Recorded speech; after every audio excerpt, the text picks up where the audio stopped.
quick walk.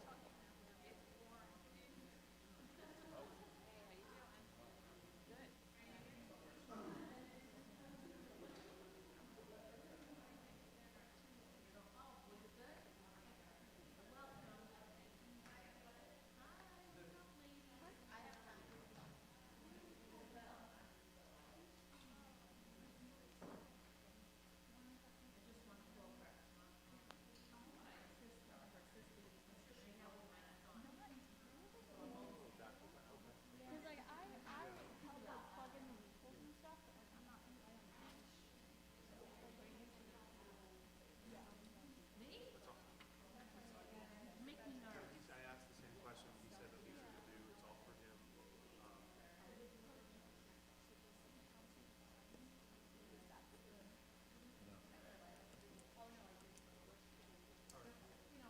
He has to like run it through his troop leader first, but we'll say that.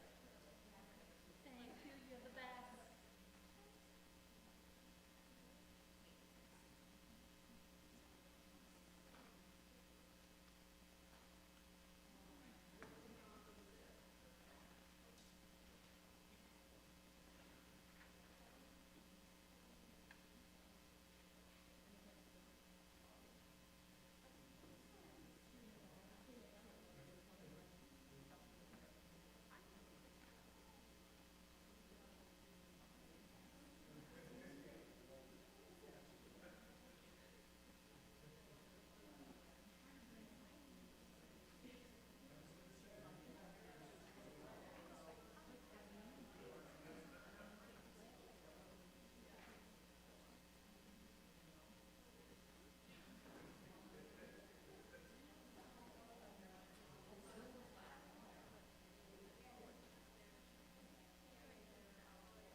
Okay, I'm going to call the meeting to order.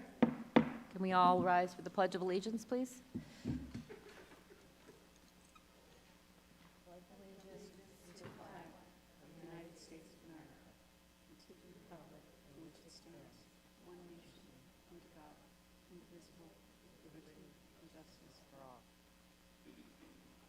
Okay, let's do roll call.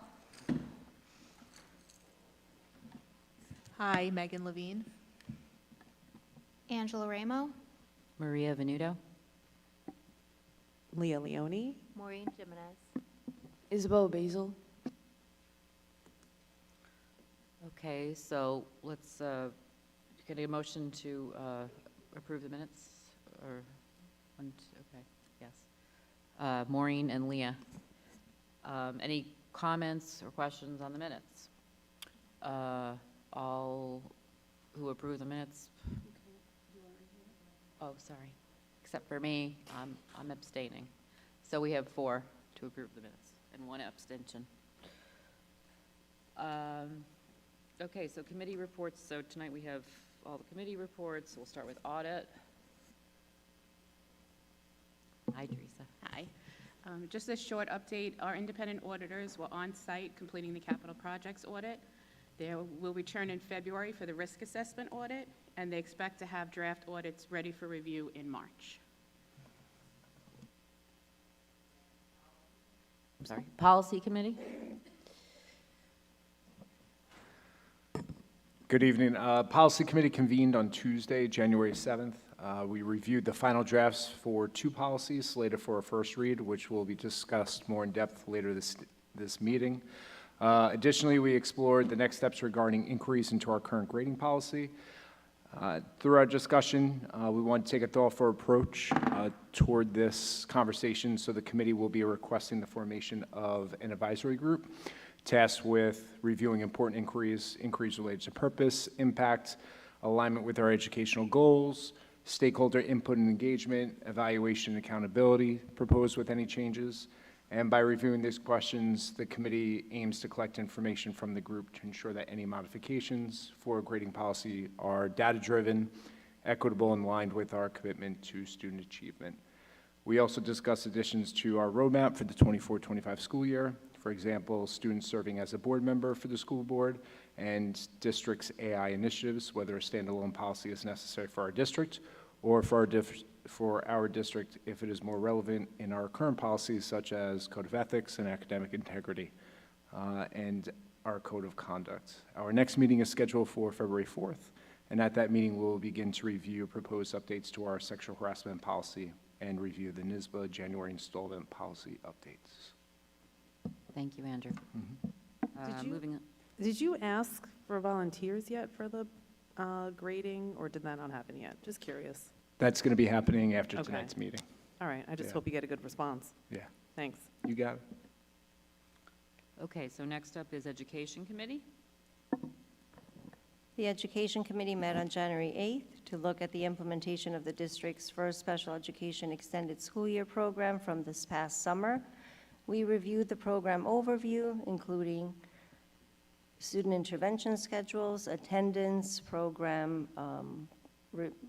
setup, like the timing of all the implementations and the interventions that had to take place. We also analyzed faculty and staff guidance that was disseminated to all staff who participated. We looked at the curriculum that was used. We also analyzed the behavior and social emotional learning components. And we looked at ways to continue to enhance the extended school year program for this coming summer as well. Okay, thank you. Next up is Facilities Report. Thank you. Starting with the high school, the insulation was added to the new mixing valve and air separator on the boiler. In the middle school, part of the sewer line in the mechanical room was replaced and installation was abated, and new installation is now being completed. Renovations are in progress in the girls' bathroom in the 300 wing. Walls were painted and new partitions were purchased and delivered. The floor in the boys' bathroom 100 wing was patched after a sewer line break. Room 113 was organized and set up for the robotics team, and a gas valve and igniter were replaced on the rooftop units for rooms 111 and 113. In Daisy, the punch list is in progress for the elevator addition. The separation walls have been removed. Walls have been spackled and painted. The new fire alarm system has been tested and placed in service. Classroom additions are in progress. The concrete for the foundations walls have been poured, and they are now waterproofed, insulated, and backfilled. At Landing, the classroom additions are in progress. Sheetrock has been installed in the interior walls, and the building power has been switched to the new transformer. The sump pump in the boiler room has been replaced. At Connolly, a water fountain in the lunchroom was replaced. And district-wide, we just recently tested the RAVE app with Homeland Security and the Glen Cove Police Department. And we had ordered and received now the portable incline wheelchair lift for use for the students. Wonderful, thank you. Teresa, does anybody have questions for Teresa about facilities? No?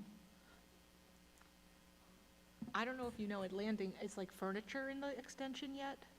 Or No, it is not. it's not? Okay, It's in process. thanks. Okay, great, thanks. All right, so now is my turn for the board president's report about our superintendent search update. I know that we posted some new information on the website. There's a community forum coming up in February. You can find out, our whole timeline and There's also a survey which you can complete as a parent or community member. Tentative timeline, it's not exact. Yeah, it's, I mean, just it's our roadmap sort of, but, you know, there might be delays or something, but we're on track pretty much. Maybe you want to chime in though too, because I've been away the past week, so there's probably stuff I am not aware of. So forums have started with different units in district. And then we'll have the community forum March 4th at 6:30. No. March. No, No. it's on the website. It says March 4th, March 6:30. 4th. Middle school library. Yep. In the, middle school library. And the survey is still up in English and in Spanish. If you haven't already done it, please do. And there's also an email that if you have any questions or comments about the search, you can email that, use that address, and we will get the email, but we do not get the name of the person who is emailing. So. And I'm aware that the forum for the students is going to be scheduled soon. I know IDA's handling that, and that'll include students at the high school so that they can participate. We want their input as well. I think that's it. If you can't attend in person on March 4th, there's also a Zoom link. It's really easy to find on the website. I know school websites can be overwhelming, but if it comes up right on the, it pops up and you can just click on it, and then all the information is there. The link for the Zoom, the date, the survey, the email address, it's pretty easily accessible. And there will be a translator available on Right. the day.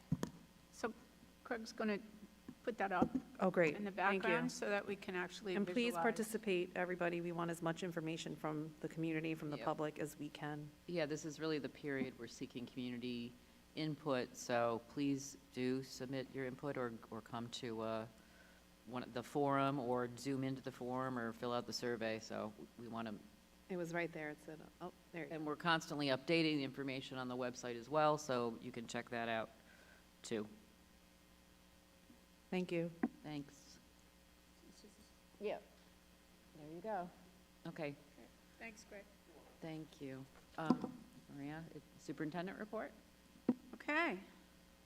So tonight, we are going to have we have begun the budget season, and now we're beginning to forecast the information to the public. And so I would like to introduce our Assistant Superintendent for Instruction, Teresa Cahan, with the budget workshop number one of many that will probably be at each board meeting from now until our budget is voted upon. Teresa? Thank you. Good evening. I'd like to thank you for the opportunity to present the 25-26 preliminary budget tonight. Let's see. Budget workshop number one will start with some basic information. We will talk about what a budget is and how it is created, what the tax levy limit means, the components of the revenue budget, and the New York State Education Department's required components of the expenditure budget. A budget is created using estimates of the revenues and expenditures expected in the school year based on the information that we have at that time. The budget will help to establish the tax levy for the district, but it's important to remember that it does not establish your tax rate. Your tax rate is based on the assessed value of your home, amongst other factors. The budget can be updated throughout the year using budget transfers, which you'll see time to time on the board agendas. It is also used as a guide for purchases throughout the school year and can be used to forecast future budgets. Property tax cap. So the property tax cap was first implemented in the 12-13 school year and then made permanent in the governor's 1920 executive budget. It was established to place a cap on the allowable growth of a school district's year-to-year increase on its community.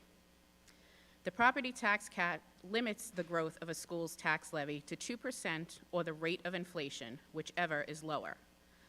The January 2025 rate of inflation is 2.95%, so the property tax cap for the 25-26 school year will be 2%.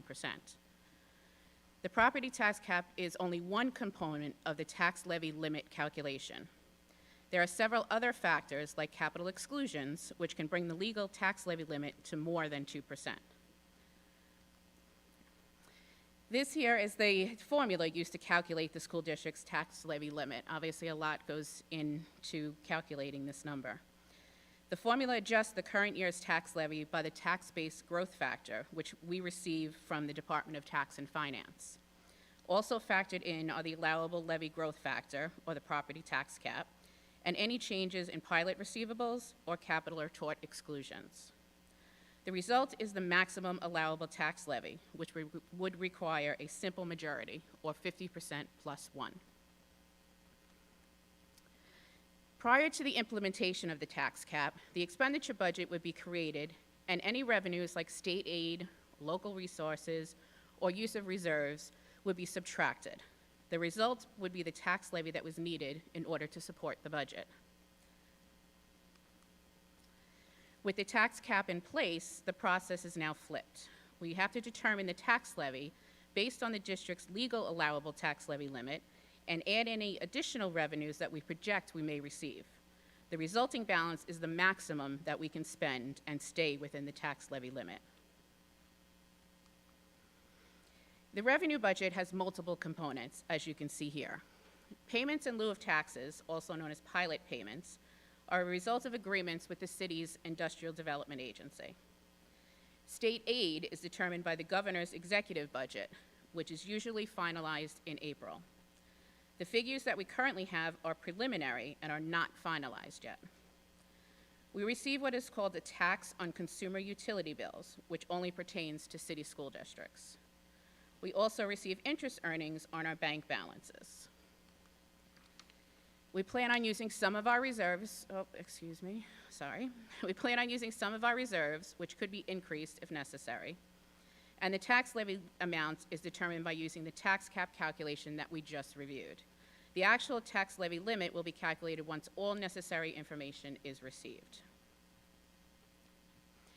So this is a very preliminary draft of the estimated revenue for 25-26, which is subject to change as we receive our final figures.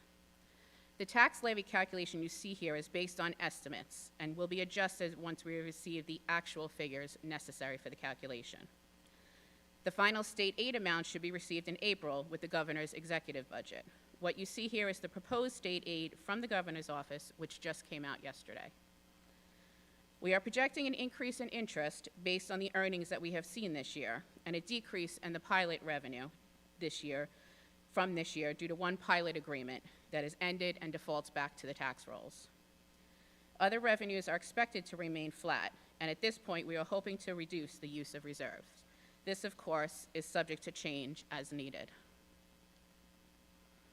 What you see here is a breakdown of our current pilot agreements. Again, payments in lieu of taxes, also known as pilot agreements, are a result of agreements with the city's Industrial Development Agency. As I just mentioned, you can see the one pilot whose agreement has ended and will now default back to the tax rolls. Now moving on to expenditures. The expenditure budget is broken down into three components, as required by the New York State Education Department. The capital component consists of items like the operation and maintenance of the district's facilities, tax cert claims, and debt service. The administrative component includes the Board of Education, administrative and central office staff, finance, legal, and insurance expenses. The program component, which is the largest component of the budget, includes teaching, technology, transportation, and employee benefits. As we are building the expenditure budget, it is important to note that there are some expenses that we are expecting to increase for the 25-26 school year. We are currently projecting a 12% increase in health insurance expenses. Our insurance carriers have told us to expect an estimated 20% increase in our insurance costs. The current estimate for the teacher's retirement system expense is 10%, and is about 15% for the employee's retirement system. We also have increases due to contractual obligations with our vendors, our third-party providers, employees, et cetera, that need to be incorporated into the budget. A little summary for Budget Workshop 2, which will be presented on February 12th. We will review a few items. First, we will discuss the capital and administrative components of the budget. Then we will review our reserves and the estimated balance we expect at the end of the 24-25 school year. And lastly, we will discuss the details of state aid and what we know at that point. And that is the end of Budget Workshop number 1. Thank you for your time, and I'd be happy to answer any questions from the board. Thank you very much, Teresa. Any questions from the board? None so far. I know that Teresa, as am I, getting information from the governor's proposed budget. That information came to us yesterday. Correct.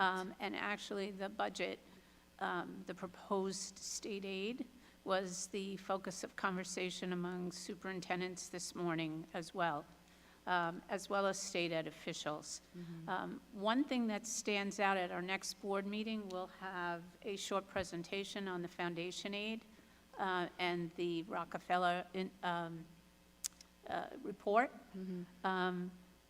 A criticism today was that with $2 million spent on the actual Rockefeller Institute investigation or report on creating a new foundation aid formula, the report came in December 1st as promised. I did read it all, well, cover to cover, and it brought up a lot of our concerns and our recommendations in regard to how better prepare our foundation aid each year with more accurate information. This year, there's a promise that census data from 2000 will not be used. What a surprise, because it's inaccurate.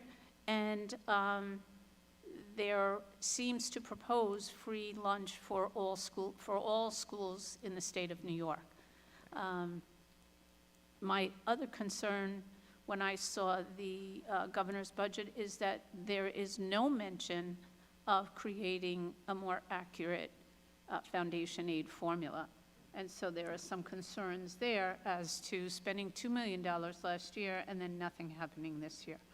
I'm hoping that our advocacy through different state ed officials and legislators will help move that in the proper direction. Because as I saw the preliminary numbers, not too happy with what we're getting, but I'm hoping that we see better numbers in the near future. So what would they do? Use the old formula, or would it just not be? So Would the we not get old anything? Yeah, so the old formula hasn't been used in its full integrity the last couple of years. So I believe there will be some changes to the data that's added as a variable within the formula. But our biggest issue right now is ensuring that one is created, even if there is a phase-in of the Right. use of that formula to better meet the needs of school districts across New York State. I know you wanted to say something, Teresa. The only thing that I saw about it doesn't look like they've made any major changes from the Rockefeller Institute. This year's state aid, when it came out, the only thing that was said is that every district was guaranteed a 2% foundation aid increase. Yeah, but they use the term categorical aid, and that means they're putting different aid groups together. So from preliminary conversations and the review, I actually compared some districts with ours. I'm concerned about, and so are some of my colleagues, concerned about just how that categorical aid is really calculated and whether or not it's, where it's taking the money from, if at all. And in Right. some districts, that categorical aid went down. So concerns are there. Yes. Thank you. Thank you so much. Okay. So one of the questions that is on our minds so much as educators as well as Board of Education is what is our graduation rate each year and how is it calculated? So anyone who has gone on the state ed website probably walked away seeing a lot of cute pages and still not understanding its full calculation, how it is actually created. So I'm introducing Dr. Doshner to help us better understand the process. Thank you, Dr. Rihanna. So this evening, we're going to look at how graduation rate is calculated, as well as look at the graduation rate from 2023. So I put together a little agenda for us. So the first thing we're going to look at is the 4-year cohort graduation rate and how that is calculated. Then we'll look at the report card that's publicly available on NYSED's report card website. We'll look at a few key terms from the report card. Then we're going to delve into a little bit more of our specific Glen Cove High School 2023 data. We will look at graduation calculation key terms, because there are a lot of different terms that some people might lump together, but we really have to understand specifically to make sense of how that calculation is done. We will work through a sample graduation calculation, which is very simplified, and really I've simplified it for the numbers aspect of it. It doesn't represent our graduation whatsoever. And finally, we'll look at a graduation visual calculation to see if we can use all these steps to have a strong grasp on how this is done. So the first thing we want to go through is the 4-year cohort graduation rate. So tonight, you will hear me say the word cohort about 100 times, and that is on purpose. I want everybody to walk away from tonight remembering that the word cohort means a group of people who share a common trait. In this case, the cohort for our students is the students that all began 9th grade during the same school year. So that is how New York State classifies or categorizes students, by looking at the year that they all began 9th grade. So anyone that began 9th grade that same year will be in the same cohort. Cohorts are then measured for 4 years. They will also be measured for 5 years and for 6 years. We'll go through a few slides. They are also adjusted. So if a child transfers into the school building from another district or from out of state or out of the country, they are then added to the cohort. But again, that child is added in relationship to when that child began 9th grade. That's how we figure out what cohort they are added to. Students are also removed when a student transfers out of the cohort. When a student moves to another country or passes away, they are removed from the cohort number. I do want to point out that as of last year, there were changes, and there is the possibility to grant a posthumous diploma that was updated by New York State. The graduation calculation is then the number of students in the adjusted cohort who graduate with a diploma, and that diploma is going to be a Regents diploma or a local diploma, and that's going to be within 4 years. And you're going to divide that by the total number of students who began 9th grade together as the same cohort. And there's a significance here. We see that high school is a culmination of a K through 12 education, and so it definitely is a gateway to college and employment as well. So when we look at the Glen Cove High School report card, this is what you see at the top. It will report graduation percentages of students who earned a local or Regents diploma by June, 4 years after they entered grade 9. That is the 4-year cohort graduation rate.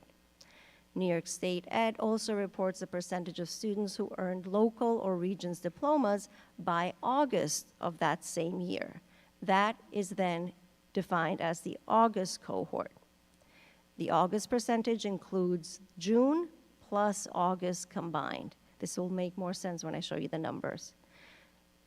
New York State then also reports percentages of students who earned the local or Regents diploma 5 or 6 years later, because there's an understanding from them that for some students it might take longer than 4 years, so they report out 4-year graduation rate, 5-year graduation rate, and 6-year graduation rate. So when you go on the report card, you will see our 4-year graduation rate for August 2023, and that number is 81%. So when we look at the information right below that on the website, you will see that that is the 2019 4-year August cohort. That was a group of students who began 9th grade in 2019, and they graduated in 2023. So we have a June percentage, and then we have the August percentage. And as you notice, the August percentage includes whatever the June was, plus we added 1% from the June to the August of 23's graduation year. But once again, you see how it's reported as the 2019 cohort. The reason we are not talking about the August 2024, you might be wondering, is because that data is still embargoed. We know it internally, and we are looking at it and analyzing it, but we cannot share it publicly. I reached out, and very soon it will be disembargoed, and when that happens, all districts across the state will have that data publicly shared on the report card. But for now, it is embargoed, so we are not allowed to talk about it. I do want to say that we anticipate it is higher, so that's good news for us, but cannot be shared publicly. Another thing that you will see when you look at the report card, and I wanted to kind of explain this out, is you see here 2018 4-year June cohort. The graduation rate was 90%. In August of that same year, it stayed at 90%. Then in 2018, it went up to 91%. That's a 5-year cohort. And then in August of 2018, that cohort went to 91%. So these students should have graduated in 4 years, so they should have graduated in August of 22, or June or August of 22, but we follow them all the way through, and we chart their graduation rates on the state report card. Okay, so now we're gonna look a little bit more in depth at our Glen Cove High School data. So again, this is 2023, August 2023's data, 81%. So New York State will show you here, it says subgroup, and it will list all the different subgroups. So across here, this is for all students, but New York State breaks down according to demographic subgroups. It includes students with disabilities, English language learners, economically disadvantaged students, migrant students, homeless students, students that are of military families, all the different subgroups you're gonna find going all the way down when you go on the New York State report card for Glen Cove High School. And then across the top, it's not very clear here, but you first see this is the total enrolled. So these were the students who all were enrolled 4 years before 2023. So that's the 2019 cohort. We had 294 students enrolled. Then we look at these 3 arrows, which are kind of on the reddish pinkish hue. They are the students that we consider graduates. So this grad rate includes any students that graduate with a Regents Advanced Diploma, so that was 37%. Any students that graduated with a Regents Diploma, that's 44%. And any students who graduated with a local diploma, that's 1%. You add all of these together and you get our graduation rate, which is 81%. You see other titles here on this chart. So these are our non-diploma credential students. 1% of students earn that credential. Again, it's not included in the graduation rate because graduation rate only includes Regents with advanced designation, Regents diploma, and local diploma. You will see that there are still students enrolled, 18 of them, which represents 6%, So those students will remain on our roster. A number of those will end up being graduates in their 5th year or their 6th year, and that's why it's important to chart those graduation rates. Then we have students that transferred. They either transferred to a different district or they transferred to a GED program. As you notice from here, it is not included in the graduation rate, but it is also not included in our dropouts. So these are our students that ended up dropping out, and so they are counting against our graduation rate, but those students are still in our total cohort. So we are still responsible for them in a manner of speaking, even though they're not in our building. They are students that were in our cohort, and so that percent you see is the 9% there that will give you the 100%. So these are some of the terms more in-depthly explained. So again, 4-year cohort, all the students that entered high school for the first time, and they will then have 4 years prior to their June or August graduation reporting year. So with our example, they were the 2019 4-year cohort, and they graduated in June or August of 2023. Then we have students who are in their 5-year cohort. They all entered high school for the first time 5 years prior to the end of their June, August graduation. We have 6-year cohort students, and the example that I've been giving you is in 2019, we have a 4-year cohort. It includes all students who began 9th grade in the 2019-2020 school year, and they graduated in either the June or the August of the reporting year 2023. Students who are still enrolled, students who are still enrolled from the 2019 cohort will be part of the 5-year cohort in the graduation reporting year of 2024. So graduation rates, as I mentioned, are calculated for 4 years, 5 years, and 6 years. All of that is reported for every school. Cohorts are based on student enrollment as of June 30th before their graduation reporting year. That is when the number of the cohort is pulled from. Students are counted as graduates only if they earn a local Regents diploma, a Regents diploma, or an advanced Regents diploma. And all of those have to be earned by August 31st before the graduation reporting year. The cohort year, this is again review, is based on a child's first entry into the 9th grade. And the cohort includes all the students that enter this year in 9th grade. Okay, so how do we calculate the graduation rate?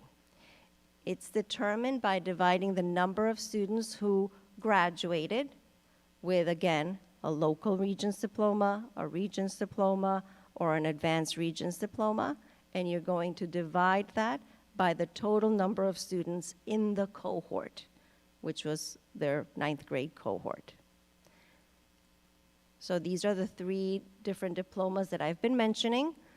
The local diploma is only able to be gained by disabilities with an individualized education program, an IEP, or a Section 504 accommodation plan. Students with a Regents diploma are students that get their 4 Regents plus 1.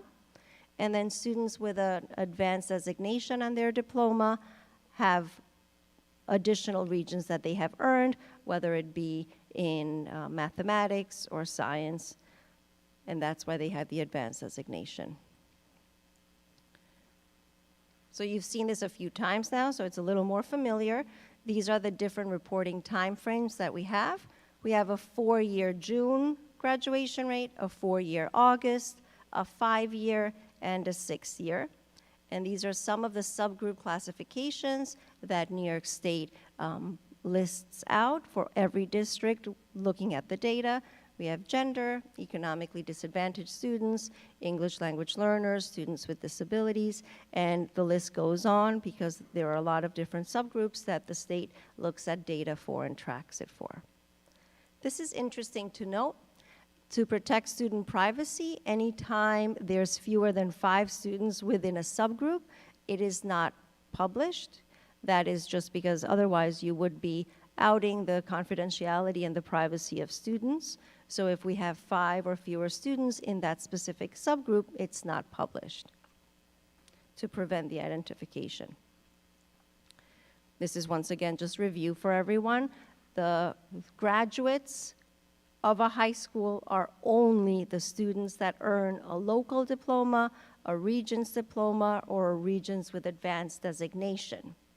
However, there are students that are not considered graduates, but are considered completers.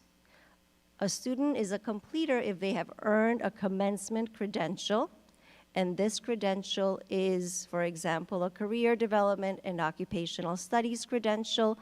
It is not considered a diploma, therefore they're not considered graduates, but they are not considered dropouts either. A student who is a dropout, defined by New York State, it's a student whose last enrollment record is indicated that they dropped out of school. Students who have dropped out, I mentioned this before, are still counted in the total cohort group because technically they all began 9th grade the same year, so they are still counted.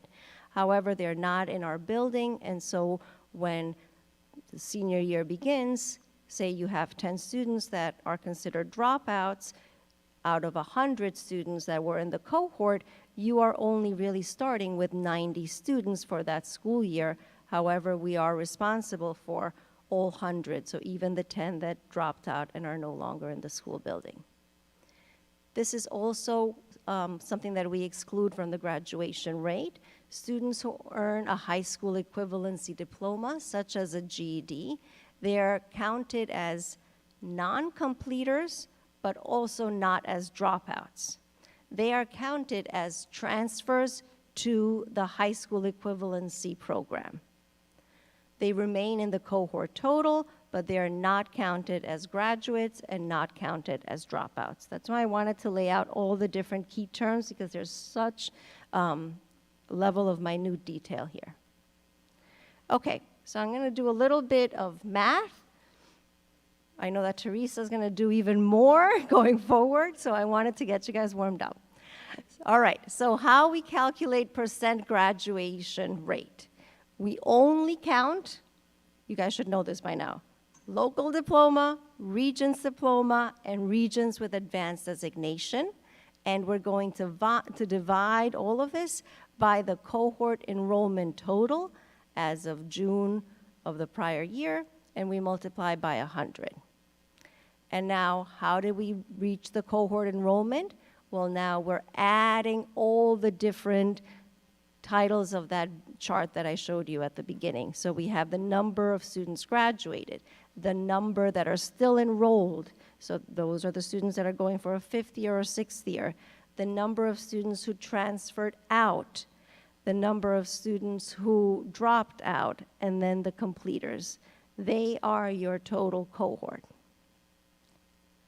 So this is an example, obviously not our graduation rate. I want to stress that. It's just an ease of numbers here. So say we have 20 students who earned local diplomas, 20 who earned Regents diplomas, 20 who earned Regents with advanced designations. We have a total of 100 students in the cohort. So the percent graduation rate will be 20 plus 20 plus 20 divided by 100, but multiplied by 100 for the percent. It's 60% graduation rate. Oh, sorry. For the cohort enrollment, you have the 60 students that graduated, the 10 students that are still enrolled, the 10 students that transferred to the GED program, the 10 students that have dropped out, and the 10 students who are completers. When we add all of this across, we get the 100 students that are in the cohort because they all began 9th grade the same year, even though 10 of them dropped out, 10 of them went to the GED program, 10 of them are considered completers but not graduates, 10 are still enrolled, and 60 of them are graduates. Okay, so now I'm going to go through students who are still enrolled and how we figure out the percentage of those students. We get the number of the students still enrolled. We divide by the cohort enrollment, that's the total, and then we multiply by 100 to get the percent, and that's how we get the still enrolled. How we get percent transferred out to the GED program is the number of students transferred out divided by the cohort enrollment times 100. And then again, percent dropped out is the number of students that dropped out. You divide by that cohort enrollment, and you multiply by 100. And this is just some numbers to help you understand the mathematics. So 10% are still enrolled because we had 10 students out of the 100 students in the cohort. That is 10%. 10% transferred out to the GED program because 10 out of 100. And then 10% dropped out because we have 10 out of 100 again. So this is just a visual, but basically the same information and the same mathematics. So this child on the left is still enrolled. So each child on here is going to represent 10 individual students. So he is 10 out of 100, because this is 100 students, not 10 of them. We have 10% is still enrolled. This child dropped out, so she represents 10% as well.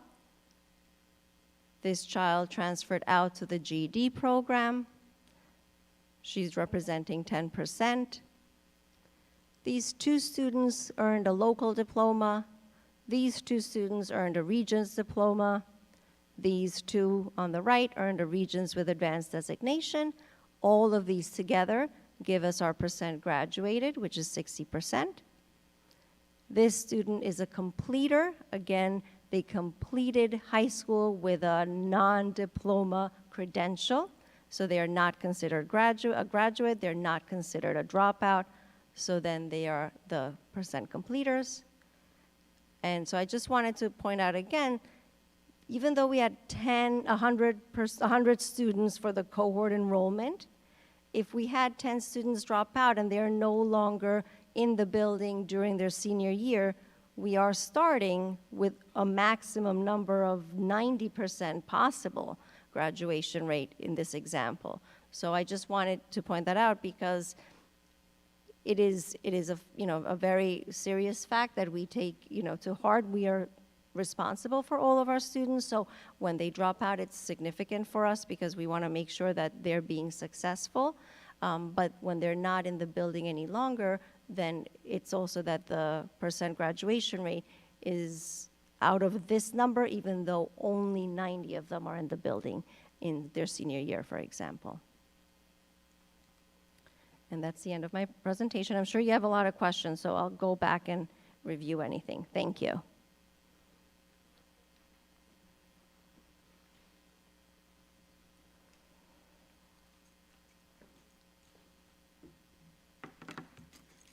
So Alexa, thank you so much. Sure. It's not an easy calculation because you're talking about the same group of students who all entered ninth grade, and then as they go through 9th, 10th, 11th, and 12th, different things occur. Right. And so as a result, that impacts your percentage graduation. Yeah. Maureen? Well, thank you. It was a good presentation. I appreciated the visual. I like seeing that you're following the students who don't graduate in the 4 years. It's Yes. nice to see that, like, that they still remain a part of that cohort. Like, Yes. they don't get lost. I really love having that information that we can reference back to it. And I believe New York State only started that as of 2018. Before that, that data doesn't exist, but since 2018, they've been following. So it's good that they do. Yeah, that's really great. The students, I wrote it down. I think that they're considered dropouts. The students who Yes. are considered dropouts. So, like, that makes sense to me that there would be 10 kids who don't come to school. But what if they moved and we just can't, like, we know that they live someplace else? Is that a dropout? Like, No. if you don't, So if they moved they are removed from the cohort. So let me see if I can go But do all you the way have to back. prove that they, like, what's the Yes. difference between? We have to prove that they moved. So if they moved out of state, we have to prove that they moved, and then we get verification of the school that they're going to, and then we can say, move, transferred to this school in New Jersey, say. So they are removed from the cohort, and so they're not going to count in our cohort. They are not going to count as a dropout. But is it sometimes skewed because people don't report when they move? Yes, of course. That's why it's very counselors and administrators reach out to families to make sure that we get as much verification and information so that that's clear. Thank you. So here, So kind of along Maureen's point, if they move and do not enroll in a school wherever they move, does that still count against us? yes, we have to show that they are in another program. Okay, okay, thanks. Yes. Thank you for doing this. This is like very confusing because when they post all the graduation rates and everyone just thinks it's like one number that means one thing, and it's like these people went to school and that's it and that's the end. And so this is like a very great breakdown. So I guess my question is, what about students who transfer into high school and came from their last place of living that did not have a ninth grade equivalent? Like, there's no way to be like, you entered what would be ninth grade at X year. Then is it done by age? So when a child is transferring from out of a country, it's very complicated. So it depends on the year that they're transferring in, and each year makes a difference. So if they're transferring in the 10th grade, then they have a specific requirement of what regions to take. If they're transferring in the 11th, that requirement is different, and the 12th, the requirement is different. As they come, try to get as much paperwork from families to try to do an equivalency of courses that they've taken. Sometimes that's easier depending on the schooling that the child attended. Sometimes children attend international schools or bilingual schools, so then it makes our job a lot easier. When the information is not as clearly aligned to the courses that we provide, then we kind of we contact the schools, our counselors and our administrators do a very good job. They contact the schools, then they call them, they find out like, what is this course, how many hours was this course, to try to get as much information as possible. The ultimate determination of where a child is placed is the responsibility of the principal. So the principal, Mr. Hudson, the guy meets with Ms. Giraldi as the ENL coordinator for students that are out of the country, and then they have like a meeting to try to determine where we place the student. So it is very complicated, but we take each case very uniquely, and we really have to look at it because it's not always clear. It's not a school in Queens where they send us the records and we know exactly where to put them. But in any case, we do look at where was the closest ninth grade that child began to place them in the cohort, because that's where we have to go back to. And isn't it correct, sometimes you have to actually look at the courses they've taken to ensure that they are provided equivalent credit? Yes. And like, I'm sure prerequisites exist, and it's like, you can't be, Yeah, yeah. but they're not in the same order necessarily in other countries, so that becomes a little bit of a task. Yes. So my other question is sort of like all of this, some of this, I guess, seems a little antiquated, but is there any discussions that you're aware of or anything that any of this is possibly maybe going to be looked at again by the Yes. education? Okay. So Because I'm like, it doesn't really seem to comport with reality in some instances, I guess. So one of the first change from the Blue Ribbon recommendations is that they are moving to only one diploma, whereas you've heard me say local diploma, regions diploma, advanced regions all night. It will be a one diploma for all students with different seals of designations. So if you are a child who's in the IAP, Individualized Arts Assessment pathway, you will have the one diploma and you'll have a seal that says you went through the art pathway. If you're a child that has the seal of biliteracy, you will have that as your seal, but it will be one diploma. That's the first change. And then the second change is the uncoupling in the fall of 2027 of the Regents exams as graduation requirements. So the Regents will still exist, students may still take them, but they will not be graduation requirements as they are now. That's what they're moving to do. So all of that will have implications. We're not sure exactly the extent. The other thing is the portrait of a graduate. That is what they will use to determine if students are meeting proficiencies and credits, whereas now we're looking at 22 credits for students. So all of that is changing, and we're following it very closely. Sure. Thank you. You're That was welcome. really informative. I appreciate it. Oh, I'm glad you, I'm glad you appreciate it. Thank you. Okay. And that is the superintendent's update today. Thank you. Okay, so And now. Anyone who wants to volunteer to sit with us as we calculate our graduation cohort and graduation rate, we're more than happy to have you sit at the table. I'm not volunteering for that, but what I wanted to add was just that, like, for instance, just like, to me, like, what's really surprising is, or maybe this was just, I was just wrong from the beginning, is that students who receive GEDs or the equivalency are not counted in a graduation rate. No. Yes, that's very interesting, because it's just the diplomas, and it doesn't make sense because it's an Right. equivalency, but Exactly. there are diplomas, there's non-diploma credentials, there's high school equivalency exams, they're Right. very different. Right.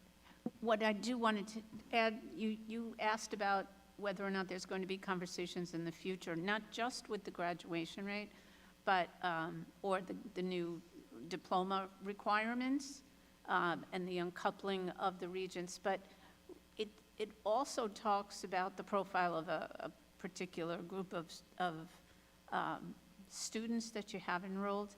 And so I know that we have worked with the state ed department officials to try to understand the reasons behind the different options, including the GED, as seen in a very positive manner that allows those students to complete in a different way. And so as far as how it's reported, it's kind of a double-edged sword, because you're trying to change the reporting of this data, and then all of a sudden now they're into reporting differently because of the new graduation requirements or standards. So, yeah, there have been changes over the years. Okay. Okay, so moving on to the student board member report. Isabel? So Isabel, before you start, can I say that she was missing from the podium last week, but only because she is one of our AP scholars, and actually was asking to sit with her peers. But we missed you, but we really didn't miss you. It was nice being able to celebrate your accomplishments. Thank you. Good evening, everyone. Here are a few important updates and events happening in our school. Firstly, high school students have been busy this week taking Regents exams, and as a result, we had the day off yesterday and will be off Friday, and the bells have been silenced throughout the school. This past Monday, the high school orchestra and select chorale took the time to perform at the Dr. Martin Luther King Jr. Day ceremony held at the middle school. Looking ahead, this Friday marks the end of the first half of the school year as we wrap up the second quarter and first semester. It's an exciting time as we move forward into the second half of the year. I would also like to congratulate Devin Gonzalez, Derek Brown, and Jaden Johnson for being named All-State in football. This is an incredible achievement, and we are all very proud of their hard work. In addition, I'd like to extend congratulations to our DECA members who have successfully advanced to regionals.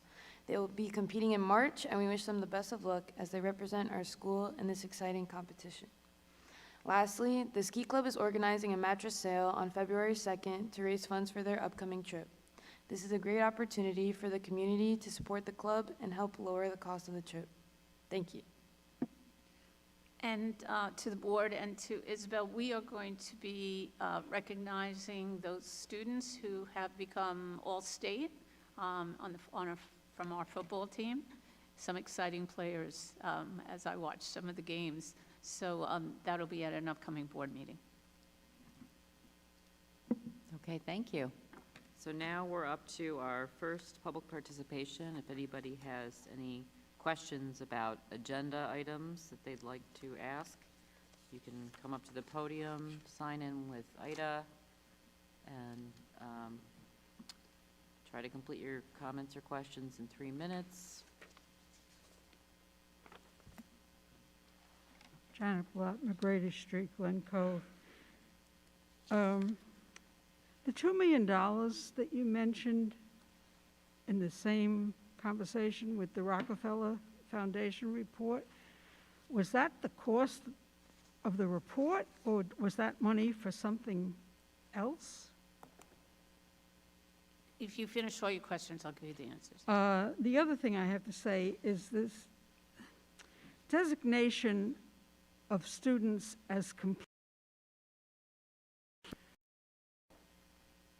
Are they likely students that are in special ed designated programs, so that they're not students who are designated as special ed but are not in regular academic programs? Or are they something else? I just,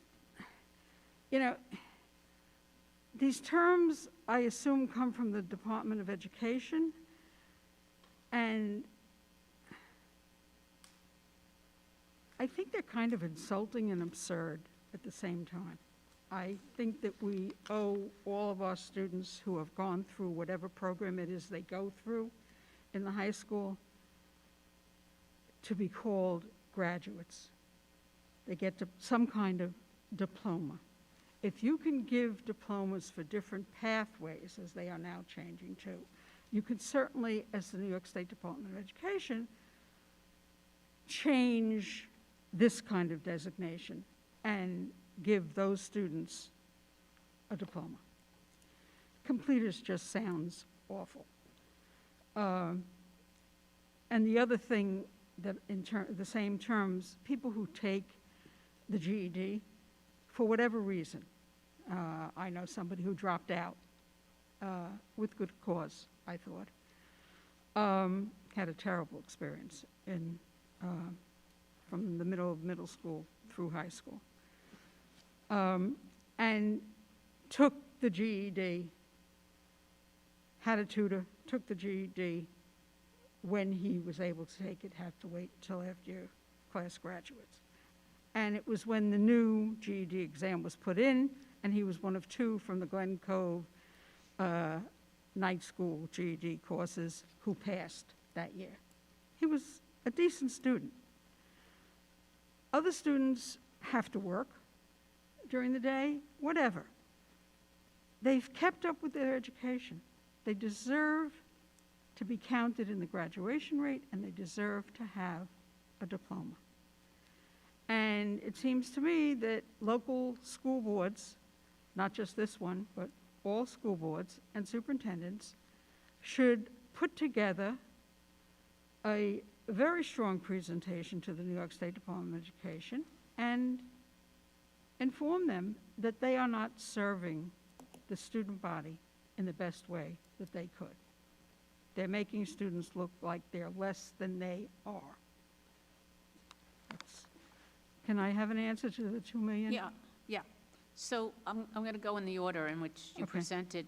$2 million was exactly what was in the put in the governor's budget last year for the Rockefeller Institute to do a report in a certain period of time that would help determine what factors need to be created or what factors need to be included in creating either an amended or a brand-new foundation aid formula by which monies are distributed or state aid is distributed to school districts.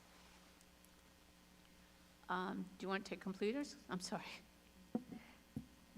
For the completers, so according to New York State, the definition is a student that earns a commencement credential.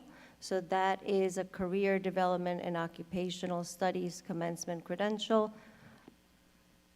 Those don't necessarily have to be students that have an IEP or special education students. They do not, they just wanted to go down the career path, and so they get a career certification. They are considered completers but not graduates. And then students in a GED program, it's even more confusing. They are non-completers but also not dropouts. They are considered transferred to a high school equivalency program. So New York State now is realizing that a lot of these terms seem arbitrary and they don't make a lot of sense. So that's why they've moved towards having the one diploma, and the diploma then has a different seal. So if you're a student that earned the career credential, that would be a seal on your diploma. You don't then have a different credential. So that is the goal with changing it to one diploma, to make it more inclusive and equitable for all students, so that they're earning that same diploma with different designations, which talk about what their interests are, but don't segregate them into different categories. So there'll be no more students termed completers? That's what they're moving towards, but not as of this year. They're going, the timeline is like in 2027. Okay, thank you. Sure. Alexa, then all of those kids will then be included in the graduation rate, you think? Like, have they decided that yet? They haven't gone as far as deciding that, but it seems, because they keep saying it's one diploma, and the seals then signify what you studied, really kind of like what your interests were. It seems like they're going to put them all in Yeah. one, but they're not explaining how. I mean, it would be silly if they didn't include them. Like, what's the point then of then? All right, so let me give you a little history on that. Okay, I'm showing my age. But years ago, when you got a certificate of completion upon graduation, whether through special education or a CDOS, students were not designated as having a local diploma or any kind of understood diploma. It was a certificate. Many of those students, when they were taking civil service or went to take civil service exams, were not able to do so, and even police academy exams, because the minimum requirement was a high school diploma back then. So there was an outcry from many parents who are saying, and students now who had become adults, who are saying, we completed a course of study, we received a certificate based on the fact that they may not have taken the Regents requirements that were in the graduation, but yet now we can't use that certificate of completion towards career work or career options, because they are not designated a diploma. And so that brought on some of the changes that you're seeing and have extended now. It'll be interesting how they count, students towards the graduation rate. I hate that term. But I agree with Ms. Blatt in that there are many students who have come into the country and by attending high school cannot complete, with the current standards, could not complete the amount of credits before they before the end of their 21st year. And so they could come to day school perhaps, but there is no way possible that they could get those 22 credits towards graduation. And some of them seek, coming in at 19 or 20 years old, 18, 19, or 20 years old, go into a GED so that they're able to then apply to college. So that it's sad that it's understood to be this way, but there are very many situations that causes someone to say, it would be better for me to get a GED at this point than risk becoming 21 years of age and not being able to complete my requirements for high school. Yeah, I just want to add that I mean, boards and administrators and teachers have all been advocates for students to try to make this system better, and I think that's why we've seen the movement we've seen in SED, because I think we've all advocated for that in different settings.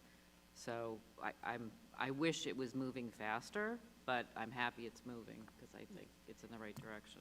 And I'm actually looking forward to the work that's been done by, headed by two of our administrators, Bryce Klatsky and Susan Poulos, as they are going to be presenting soon our district's portrait of a graduate, what items we feel are most important in ensuring that our students' skills and items that are important as our students are graduating our school. So I took a sneak peek, and there's really an exciting presentation in a short period of time.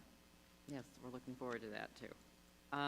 Okay, if anybody else in the audience has questions or comments? Okay, so we're going to move on then. Next up is instructional report. Based on the recommendation of the Superintendent of Schools, I ask the Board of Education to approve Agenda Item 7 on the instructional report, A, Committee on Special Education, and B, Committee on Preschool Special Education. Can I get a motion? Leah and Maureen, all in favor? 1, 2, 3, 4, 5. Okay, that's 5. And next is finance. Based on the recommendation of the Superintendent of Schools, I ask the Board of Education to approve Agenda Item 8A, Finance, numbers 1 and 2. Motion, Angela and Megan. Any questions on these items? All in favor? 5. Based on the recommendation of the Superintendent of Schools, I ask the Board of Education to approve Agenda Item 8B, numbers 1 through 11. Motion, Megan and Angela. Questions? All in favor? Okay, 5. And I see a donation from Joanne Cribley, thank you, for the pallets for, go ahead. You can read it, Maria, if you want. I just want to, okay. Huh? Do we know what a theater flat is? No? I thought I knew what a cedar flat is, but if somebody wants to explain it. Well, I don't, that's why I'm asking. Okay, I think it's like a stage thing. A stage You thing? stand on. Oh, Maybe if you're in a choir or something? well, those are called risers. Oh, Those are risers. risers. All right, so maybe we don't know. Our theater acting It's a donation. Okay, can't wait to see it. We can use it. Yeah, thank you. We'll use it, whatever it is. So Joanne has donated a set of 3 theater flats to our theater arts program in the Fine and Performing Arts Department for use, and these flats would be used for district educational Yeah. purposes. It's kind of like a board, like a, like a flat, no, stop it. Like a, like a science project board, but I guess in giant size, Oh. right? Like for I stages. just Googled it, which I guess I could have So like done a set? before this evening. Right. That I I got it. could be painted or decorated with however. what- Fantastic. Yes, Thank you. okay. Thank you for the donation. Yeah, thank you to Joanne Cribley, who is an music teacher in our district and has, oh, sorry. I thought my voice just carried naturally. No, we have to record it, Maria. Thank you to Joanne Cribley for her dedication. She is a music teacher in our district, has dedicated many years to our students, and continues to contribute in other ways as well, with this donation as a perfect example. Okay. So then we're moving on to personnel. Based on the recommendation of the Superintendent of Schools, I ask the Board of Education to approve Agenda Item 9A, Certified, 1 through 11. Megan and Angela. Any? Oh. Okay, as amended. Oh, okay, sorry, it's throwing me off. Okay, can I, all in favor? Okay, so that's 5. All right, so then we have, that's amended, okay. Go ahead. Based on the recommendation of the Superintendent of Schools, I ask the Board of Education to approve Agenda Item 9B classified 1 through 4. Megan, Angela? All in favor? 5. Based on the recommendation of the Superintendent of Schools, I ask the Board of Education to approve Agenda Item 9B classified 5 as amended. Okay. Maureen, Leah? All in favor? 5. All right, 5 again. Thank you, okay. So we just accepted, do you want to talk about personnel, Andrew, at all? Any resignations or, no? Okay. No. Okay. Now we are up to unfinished business. And we have a policy. It is a second reading and a potential adoption of policy 9800. Does anybody in policy want to talk about policies? Or This was just adding the other units, the bargaining groups that needed to be on there. I think it was EFG or DEFG. It's not highlighted anymore, so I don't remember. F and G. Oh, it's just the 2 on the bottom? Yes. Okay. I don't know why they look bold. All right, so it's just those F and G, the nurses and the security guards added on. Okay. Well. Looks Do we good to make a me. motion to? Yeah, do we not make a motion? Leah and Maureen, questions, comments on the policy? All in favor? Okay, that's 5, so we're approving the policy 9800 titled negotiations is approved. Okay, then we're moving on to policies number 5605 and policy 1800E. These are first readings of these policies. Anybody want to? Can I get a motion? Sure. So policy 5605 for student voter registration, there are 2 updates that are required as per New York State. Again, as was discussed earlier this year, especially around the election, we already had a student voter registration policy that was already previously adopted back in 2022. The 2 updates that were required by the state that are in red that you will see is adding language for pre-registration, not just having the policy focus solely on registration. The other addition was also requiring districts to specify the actions that the district takes and currently take to promote student voter registration and pre-registration. So we had to be a little bit more specific into the things that are conducted on an annual basis. So the proposed language specifies the actions that our district does complete. This policy, in terms of that addition, was drafted in collaboration with Susan Poulos, our social studies coordinator, who again, just commending her for her leadership around this process, does a really great job at engaging our students in both the pre-registration and registration process. Okay. Can I get a motion? Oh, that's right, I'm sorry. Well, they look good to me. I know. This seems fine. If you're looking on your agenda that's printed out there, it's the underlined, we have it in red on our computers, but it's the underlined text that we are reviewing. All right, so I guess we'll see these next time. Okay, so then, We should talk about the other one. Yeah. oh, okay. Go ahead. Well, this was, drafted by Andrew. We came up with having a checklist for submission of donations or gifts or grants to the district. So he,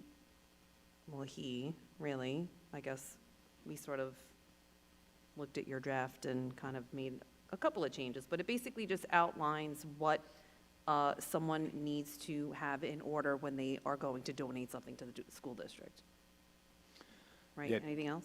The main intention behind this exhibit that we discussed as a policy committee was really providing a helpful guide for donors, really taking what is required and kind of making it a quick outline to really specify at a quick glance just the items that are needed to be included in a written offer when proposing a donation or grant to the district in order for that donation or grant to be reviewed. So it's really, the intention is to have a checklist be added as an exhibit attached to Policy 1800 to really serve as a helpful resource for donors. Okay, well, looks good. Thank you, Andrew. I really love that. That's really great because I think it gives people, we have so many generous community members and like it gives them an outline to use. I was just wondering, sometimes things are like annual, like you might get a donation, but it keeps repeating. Would they continue to submit that? Honestly, that's a great question. We didn't really discuss that coming up as a policy. I would say in that component, I would almost think that in the written offer in itself, if they include that would be a donation that would occur on an annual basis, then that would probably deem that it would be unnecessary to have to be reviewed on an annual basis, but that's something that we can definitely talk about as, do we need to add that as language? It's not really outlined in the 1800 policy as to whether or not it's a rule that needs to be followed, but. But if the donation is provided on an annual basis, like monetary donation each year? Right. I think that it is annually recognized, and then there has, what if you don't get one that year? So I think that's a better way. It's just a recognition under the donation as a continued donation, but then the year it stops, you know, it has, I think that has to be included, that when that person makes, gives us the letter, says it's an annual donation, it includes that when the money's run out, or, you know, if it's coming from a foundation, or you will be notified when that money is or that donation is not made any longer. So there's got to be a recognition each year to ensure that it's recognized as to why it's being donated. And then it has to be approved, so it has to be on agenda anyway. I don't. Makes sense. Okay. It's a good conversation to have, a policy, good point to bring up. But making sure that future boards are also aware of why that donation is being made. Okay. Moving on to board comments. Does anybody have anything to share? I wanted to say that I had the opportunity to attend the junior parent night for college, you know, for like preparing your students to go to college, and it was really great. And I want to thank the guidance department and Alan for coordinating, and they even had a student from Cornell talk about like the Ivy experience. I think that I felt great about it after leaving, and it's an overwhelming process, and everybody was really open and really emphasized how, please rely on them, you're not supposed to know everything. So it was really great, so thank you. I wanted to add, earlier today, Maria Venuto and I were able to tour a little bit of Daisy and see their new library and stream room, which is a great space and a very creative use of space in a building that doesn't have a lot of space. And we were able to say hello to some friendly faces, and the students were adorable. And Principal Nastri was great showing us around everything. And it was really good to see, now what Teresa mentioned, you know, like we could see the elevator basically almost ready to go. That's going to be like really exciting and just like a great update to the building. And then, you know, what will be the extension there. It was just really great to see the school in action, but then, you know, what's to come. And it's going to be a wonderful space. Yeah, agree. It was a great tour, and it was great to go back to Daisy School where everything is very much the same but very different at the same time. I want to share that I got this pile of correspondence for us from Miss Becchios, thank you. Well, she says Ms. Becchios. Kindergarten class from Daisy School, so the students made thank yous for the board, I guess, I don't know, just pass them around if you'd like to look at them. Yeah, it's great art, nice coloring, and we got some more. This is also from Ms. Becchios, and it says, "Our school board is the best." It has all the kids' signatures, so that's really sweet. Very appreciative of that. And Mr. Petro also sent. There's thank you, school board members. So this is all great stuff. I'll just spread it around. You guys can look at it. It's very beautiful. And I love these. I want them. Thank I you. love these all. Thank you so much to the Yes. kids in the class. That was so they're thoughtful. really wonderful. Thank you. It makes it very worthwhile doing this volunteer job and getting, this is how I like to be paid in artwork. This is also from Ms. Gordon's class, and also, yeah, more. These are all great. I'm going to look at all these, but in the meantime, I'll just share them with you guys. Lots of playground drawings. They must love their playground. Yeah, And the I'm swings. sure they do. And rainbows. Thank you to the Board Love of it. I Education love for it so bringing us much. books. This one says, these are two bears. That's good, with a teepee. That's really awesome. Anyway, I'd love to show all these, but people probably want to go home. Okay, so we have one more public participation on non-agenda items or other questions and concerns you might have, excluding personal items about students.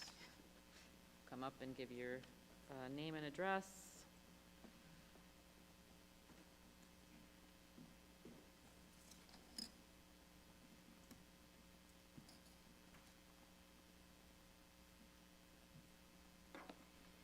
Allison Fletcher, Pearsall Avenue, Glen Cove Teachers Association President.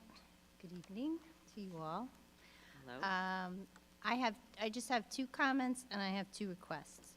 So my first comments, I participated in the consensus training with many of you and several of my teachers, and we thought it was a very worthwhile experience. We all walked away with something that we hadn't known before, so thank you for arranging that. And thank you for arranging that. And I hope that the next time that we do that, we can find more participants, because that would be great. Maybe there's a different time we can have it, or we can figure something out. My next comment, we had the opportunity to meet with District Wise, my executive council last week.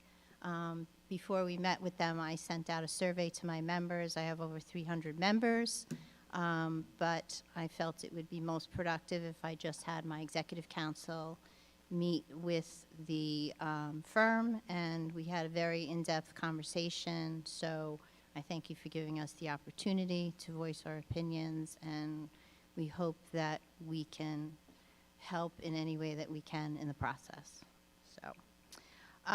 So my two requests, and I'm not looking to point fingers at anyone, I'm just looking for a resolution. First being at Daisy, the construction going on has been a bit of a hardship for some of our teachers, and my teachers, our teachers have reported to me, even to the students, that they can't hear some of the fumes when construction is going on. The fumes become overwhelming. When we met in October with Dr. Rihanna, we really I thought we nailed down kind of procedures, but somehow they've kind of gotten lost, where the teachers were going to be emailed and notified when construction was taking place, and it was going to cease at or stop at 8 o'clock. The emails happened for a while, but I don't know who's supposed to be, and like I said, I'm not looking to point fingers at anyone. I'm just looking to rectify it. So if those emails could continue, it would be helpful, because it gives the teachers opportunities to go to alternate locations. And kindergarten teachers can't just get up and go to an alternate location without having some notice. So that would be good. Instructional time for them, you know, when construction is going on, is difficult because they find it difficult to hear the students, and the students find it difficult to hear the teacher. So I know there's no way to kind of get around that, or maybe we can come up with more creative ways. And my second request, and this has kind of been ongoing as well, and I did have some conversation with Dr. Rihanna about it.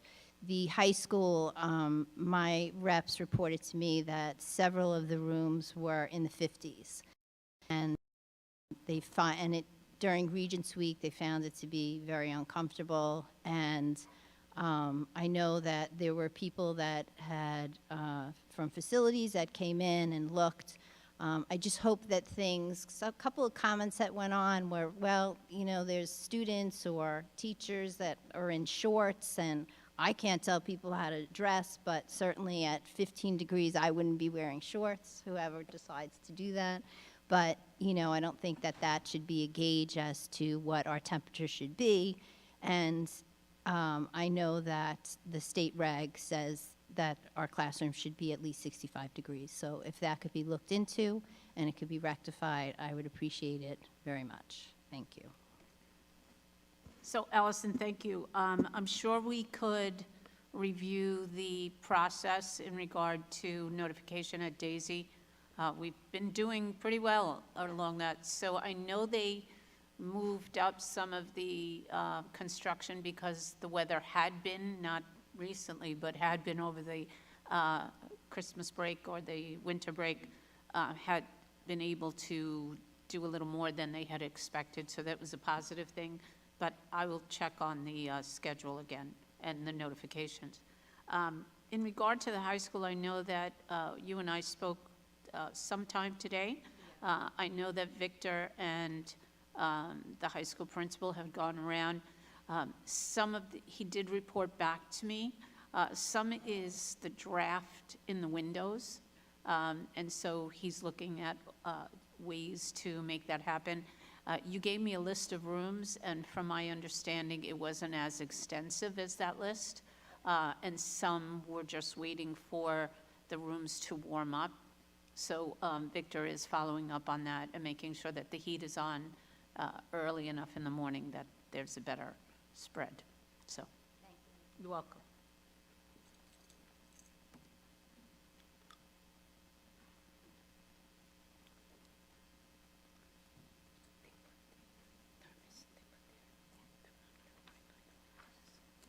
Alejandra Kusianovich, 51 Buckeye Road. And Dana Glidden, same address. I just want to know that some people might know me from Daisy PTA, and I'm here on my own, not representing them or just our opinion. The current presidential administration has promised to carry out an unprecedented number of mass deportations. Yesterday, the administration rolled back the standing policy preventing ICE agents from making arrests in sensitive areas like schools. Given that we have a huge percentage of Hispanic families in our district, many of us who have mixed statuses within our families, we are wondering what conversations has the board had to ensure that our students and caregivers are going to be safe. Many other school districts nationwide have already been taking precautions in the last few months, educating principals and security staff about proper policies that ICE must follow to ensure that they are not overreaching. What has Glen Cove School District done so far? What kind of resources is the district willing to allocate to educate staff regarding this matter? And what steps is the district going to take to inform families that students and parents are going to be as protected as possible? Do you want me to take that? I do. Okay. So I was up at State Ed last week. We've received guidance from the State Ed Department, and also from, we're awaiting additional guidance from our legal department. We have these guidance measures in place. They are very similar to the measures that we've had in the past. When any kind of subpoena or warrant comes to a building, that is not allowed to take place in the building and has to report to central office. And we then follow up with verifying those credentials.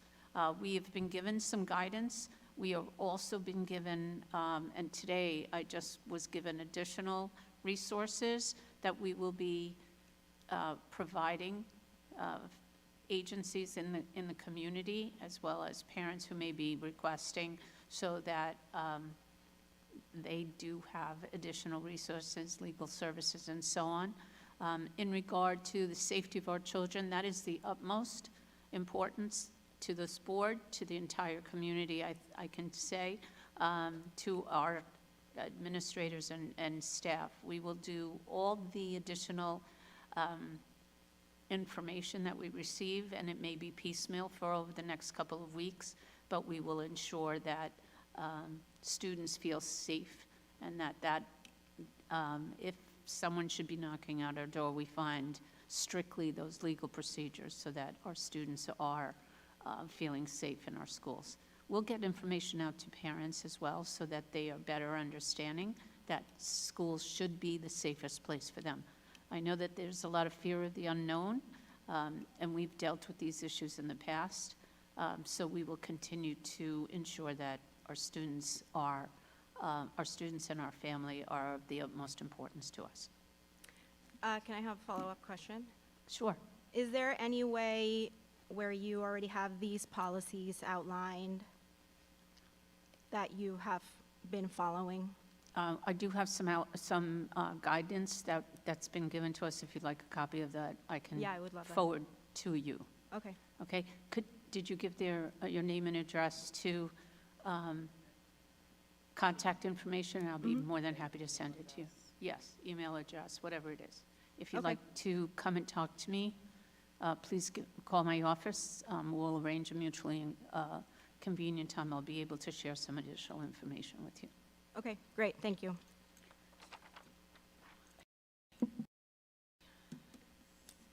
Thank you.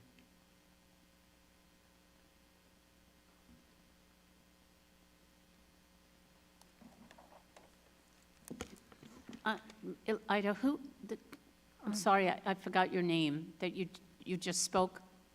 Yes. Alejandra. I'm sorry. Alejandra. If you could wait a couple of minutes at the end of the meeting, I'd like to speak to you. Thank you. Janet Blatt, McGrady Street, Glen Cove.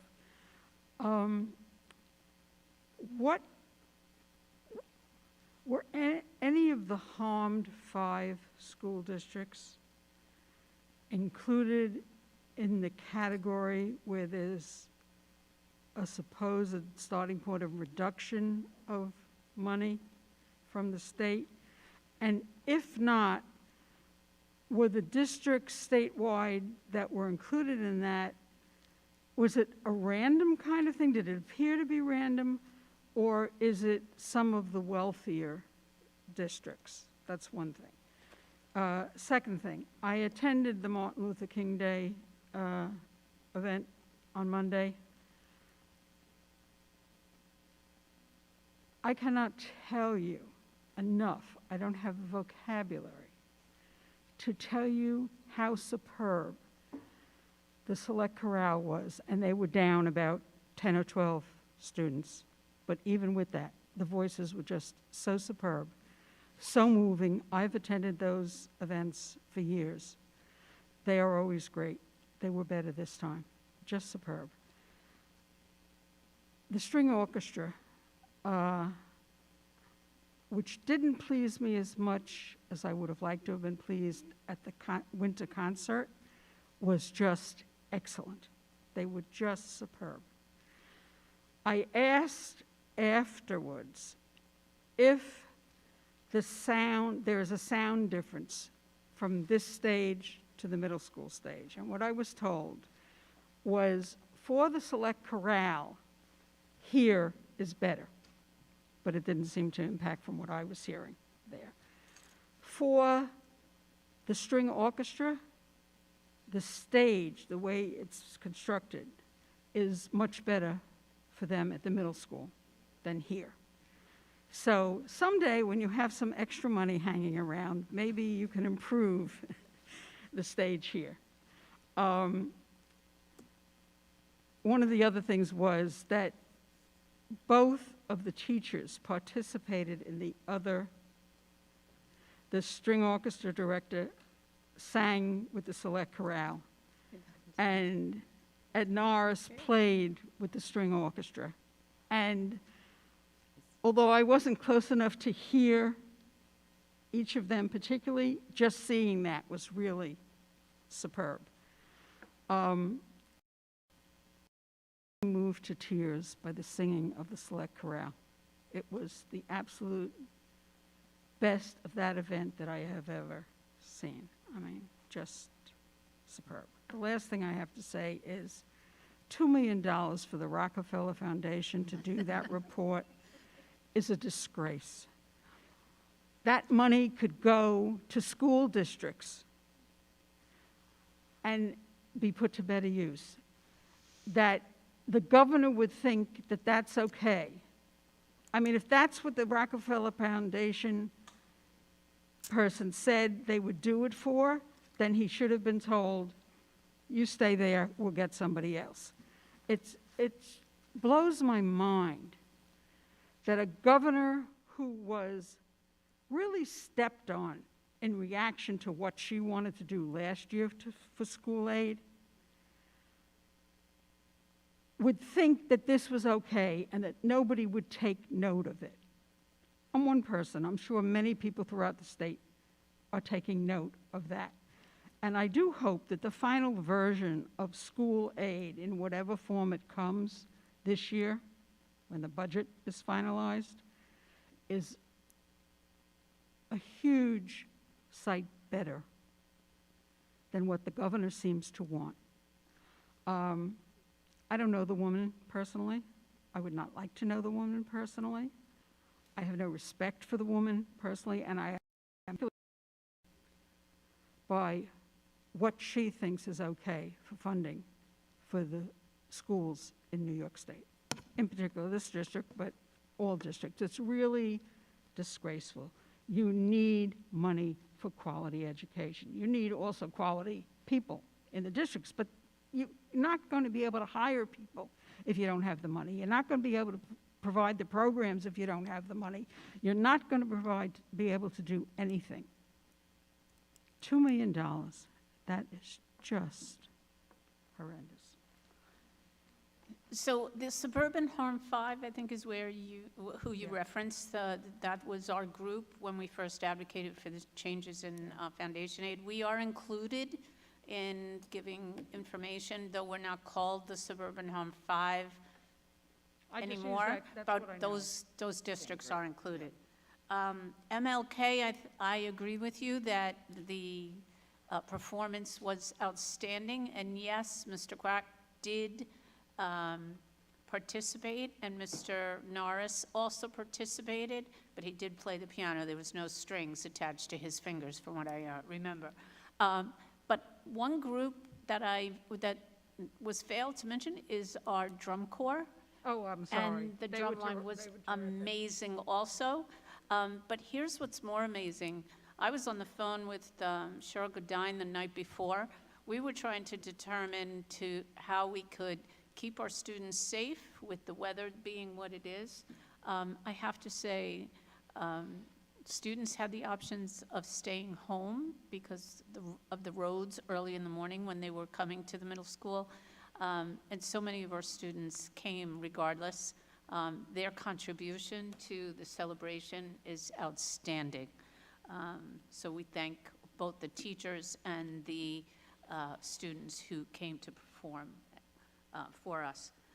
In regard to the Rockefeller Institute, whatever the Institute was paid, it would be well worth the money if they could come up with the right formula. I do have to say, they listened very intently. They traveled the entire state to ensure that they got input from as many people as possible. They really took us seriously, and I know that they spent 2 days with us as the executive group for the New York State Council of School Superintendents. I also, with another colleague, spent time with Bob Magna, the gentleman in charge, at our conference, both in September and again in March. He really did do a great job with his group to gather the information necessary, and to hear why we, who've been playing with this formula for a while, felt that items needed to be adjusted based on the profile of students that are enrolled in a district. So I am hopeful, as I continue to advocate with our legislators, that the pressure will be on for the governor to, in her final budget, put something forth that will help us to best distribute our aid accordingly based on the student profiles of the districts and our real needs. Can I ask one more question that has nothing to do with anything that I've already said? When are you going to address, unless you did already, and not tonight, but another night, and I was daydreaming while you did it, I'm going to say it as the state Department of Education's latest attempt to take power from local school districts. You people either have to opt out or opt in. Have you done that already, or are you going to do that? You have regionalization? We're not opting out because we don't see any downside. For the board has read the materials and So you're opting in? well, we have the option to opt in or opt out of any requests that might come our way. We also realize that our shared services with other districts have benefited Glen Cove in the past, and hopefully we will expand those opportunities for our students. Other districts, and I've read a number of local newspapers from other places in Nassau County, have said that they will be able to, they have read the documents, and they have studied them, and they have said that they will be able to continue sharing with other districts. They do not have to opt in, so they are not opting in, and I think it's a serious mistake. I'm not surprised by what you're doing, but I think it's a serious mistake because you're allowing the state in when we should be keeping them out as far away from us as possible. It is a serious mistake, and when it comes back to haunt you, you are all responsible, whether you are reelected when you run or not. You, as sitting members of this board now, are responsible. It's a serious disaster to let the state take any power, and that's what this is. This is a power grab. Take it away from the local districts and give it to them. They have proven over many years that they should not have as much power as they have now, let alone allowing them to have any more power. Big mistake.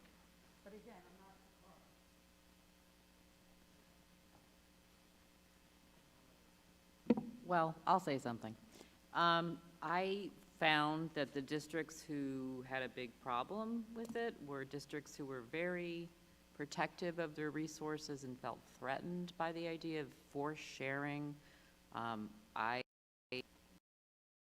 mean, the group of the executive board I'm on for the Nassau-Suffolk School Boards Association has their own position on it, and it's not about the state ed or, you know, taking up arms against state ed. Like, that's not, you know, I think that state ed, you know, the way they came out, they rolled it out was not very well communicated,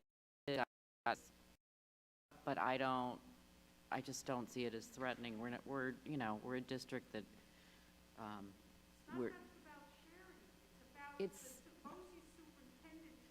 yeah, well, Well, what if they decide to keep funding because we decided to opt out? Like, it's very unclear.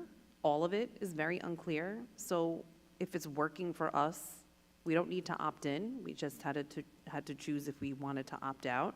And it's not in our benefit at this time. That's what we decided. That's what we spoke about.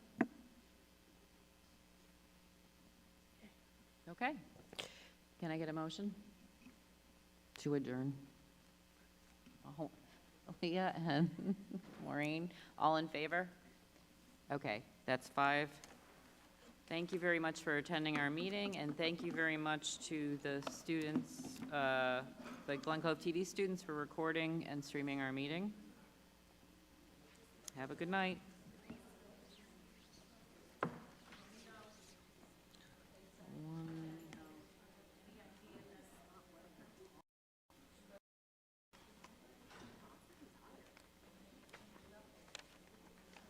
Well, she's nice. Can I take these all and laminate them?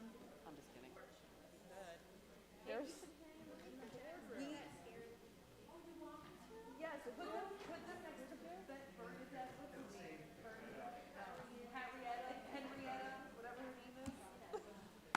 I don't know. Can you laminate them, though? You want them all laminated? Well, I could laminate them.